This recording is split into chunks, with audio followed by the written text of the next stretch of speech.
welcome to This Month in Warhammer Underworlds for September and October 2020. This is your one-stop shop for everything Warhammer Underworlds related, and once again there's been a lot of news for our favourite competitive arena combat game. As always, each news item has its own timestamp, which you can find in the episode description.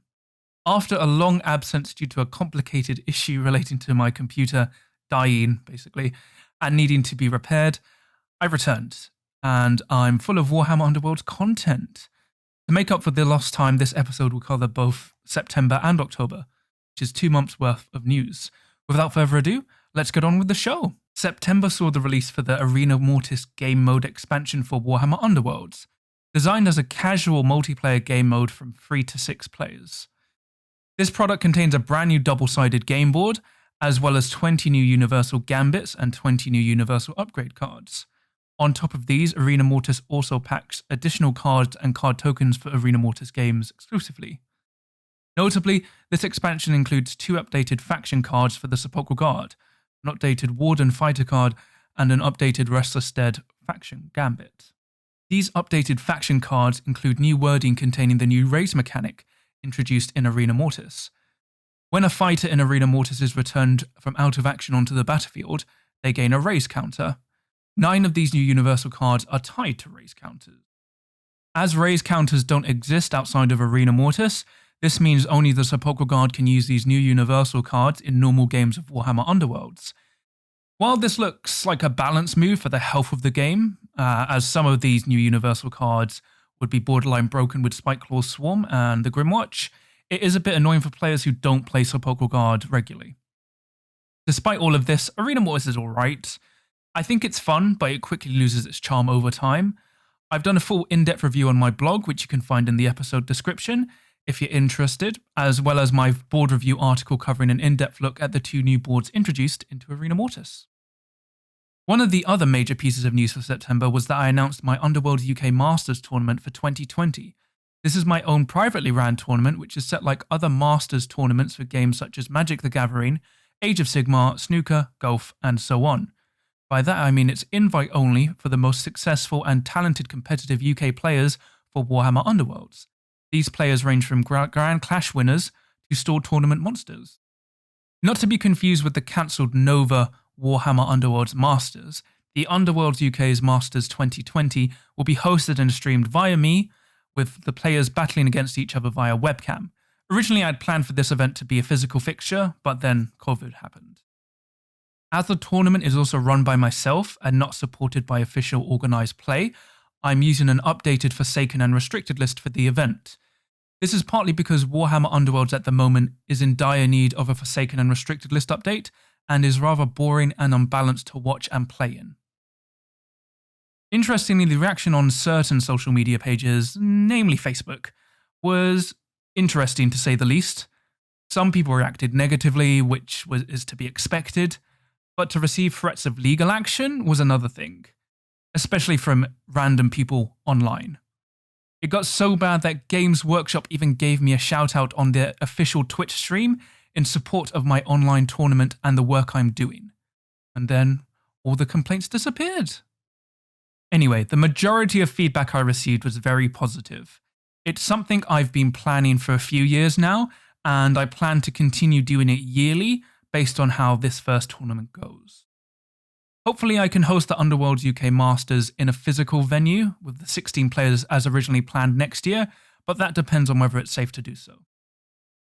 For a full rundown of the tournament's details, you can check them out in the episode description, as I have a dedicated article for it. I've also posted a new article introducing all 8 players, as well as what prize support can be won.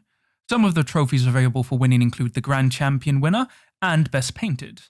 Most importantly, the Underworlds UK Masters has been delayed to November 28th, a Saturday at 9 AM UK time. Don't forget it. October saw the organised play kits for the Wormspat, Hrothgorn's Mantrappers, Morgrave's Blade Coven and Morgoth's Crushers leaked. Thanks to a user from Discord, I was able to show the images he'd taken of the new promo fighter cards, as well as the acrylic prizes contained in the kits. These are acrylic guard tokens and an acrylic double-sided scatter token lethal hex. These were Chinese, but are official Games Workshop product. Sadly, since making that news public back on Facebook, it seems these kits were sent back to head office. What will happen to them? Who knows? But based on what happened before, during Shadespire with their delayed OP kits and the skipping of the Q4 kit straight to Nightvault support, I expect the same things happen with the Beastgrave and Direchasm organised play kits. Sad, but there's not much you can do when it's not safe to play in person at tournaments and events. October saw the Warbands found in the Direchasm core set revealed during the Games Workshop, Gridiron, and Glory livestream on Twitch. These are the Dread Pageant of Slaanesh and Mayari's Purifiers of the Lumineth Realm Lords. While Mayari's Purifiers are a bit hit and miss, mainly due to their poses, the Dread Pageant are stunning.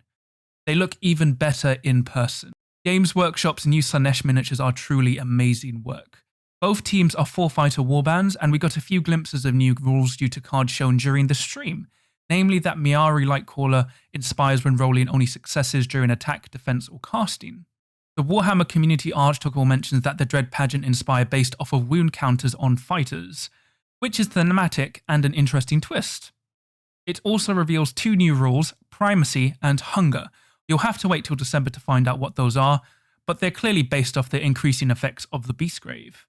Despite the name not being great, I'm still super excited for Direchasm, as I generally find it the best season for Warhammer Underworlds yet, even from just miniatures alone.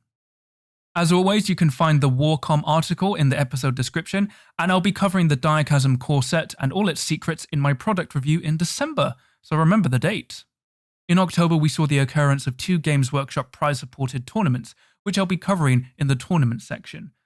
Sadly, for the Italian Grand Skirmish, it was revealed that the winner had been cheating in at least all the games he was streamed in, which were the semi-final and the final. I've seen the videos myself, and the guy cheated by basically fake shuffling his deck and then fake cutting his deck. He did this by cutting his deck into 3 piles, then pretending to pick 1 pile up and proceeded to place the cut decks back in their original order. He abused COVID distancing rules of not being allowed to touch another player's cards and models to cheat. Italian players first picked up on his cheating when he proceeded to score despoilers and temporary victory every round 1 of each game. It was only when watching the VODs which confirmed their suspicions. The other issue was that the cheater helped TO the event, so he helped organise it basically. Despite being the biggest recorded incident of cheating in Warhammer at a Games Workshop sponsored event, the organisers did all the right actions. The cheater was banned, his prizes disqualified, and everyone bumped up a place with prizes redistributed due to the new final standings. There was some other minor drama involved, but the main things were that the Italian Warhammer Underworlds community banded together to flush out the cheating when it appeared, as the Italian scene is strong, fair, and a friendly one. I won't be revealing who the cheater is, that's not my place. But I would like to see him openly apologise while commentating that he would now play on, but change his ways. Otherwise, he can't really be trusted to play or even run any future Warhammer Underworlds events because of his cheating. I'm not one for accusations, yet with such cold hard proof, these steps have to be taken. Cheating has no place in Warhammer. In some more positive news, October saw the release of new fighters for free for Arena Mortis. 2 fighters, huge numbers, the best. These 2 fighters are Dolorghast, the Knight of Shrouds, and Rhaegas Fullbringer, the Knight Incantor. These fighters are incredibly strong, too strong for normal games of Warhammer Underworlds, but they fit perfectly into games of Arena Mortis. People are upset by this, however people are expecting far too much from this release. Updated fighter cards were never going to happen, although I would have liked to see a fighter for Destruction and Chaos as well. Over 2 months, the only news for Warhammer Underworlds Online was the release of the Chosen Axes in October, along with some more free Universal cards. How are the Chosen Axes doing? Well, the Thorns of the Briar Queen basically invalidate them, but as long as Grimnir's Chosen don't run into them, then it's all fine. With the recent Universal card drop though, the game is really starting to show its age, and it desperately needs a restricted list to make the game more fun and interesting again. While it's nice to see the Chosen Axes finally, my heart still yearns for Garrick's Reavers, until they get gunned down by Thundrik's Profiteers, of course. For Podcast Corner in September and October, Path to Glory lead the charge on the podcast front with 6 episodes ranging from their usual tournament coverage to warband focuses. Battle for Salvation graced October with an episode dedicated to Morgwaith's Blade Coven featuring Jimmy Molini. Other than that, it was rather quiet on the podcast front, which is understandable due to the lack of regular tournaments and events for Warhammer Underworlds due to the global pandemic. Hold the phone, everybody, we actually have physical events to cover. Please note, I still preface this with that my stance on the matter is we shouldn't be holding physical tournaments and events while COVID is still in full swing with no vaccine.